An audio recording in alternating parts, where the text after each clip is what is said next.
आवाहन करना है सब तीर्थों का। अब यहाँ भारतीय परंपरा तो जितना भी है, तीर्थों के भौतिक और दैवीय स्वरूप, आध्यात्मिक स्वरूप को मान्यता प्रदान करता है पूर्व से।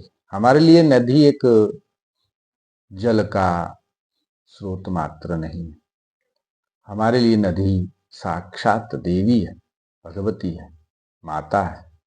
जो भी नदियां हैं, वो चाहे सतलुज हो, विपाशा हो, गंगा हो, यमुना हो, जितनी भी नदियां, ये भाव हम में जब नष्ट हो गया तो हम इनको विकृत करने लग गए। सतलुज के किनारे आप देखेंगे कि अपने जितने भी जो अशुद्ध पदार्थ है अथवा अशुद्ध जल है, उसका जितना भी उन्होंने ये कर दिया, वो सतलुज की ओर कर दिया। तो सतलुज को नित्य प्रति अपवित्र कर रहे हैं।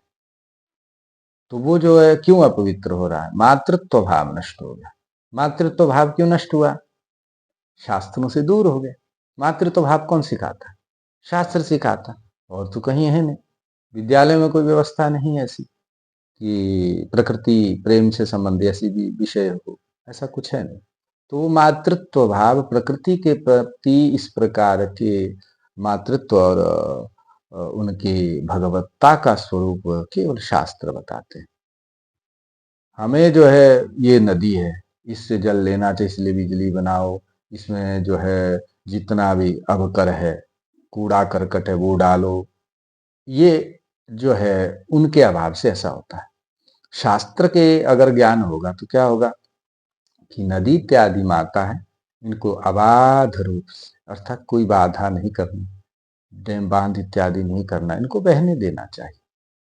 भगवान की जो है ये भी शिराएं हैं। इस प्रकार हमारे शरीर में शिराएं होती इसी प्रकार, तो ये भगवती पृथ्वी जो है इसका बड़ा विशेष महत्व।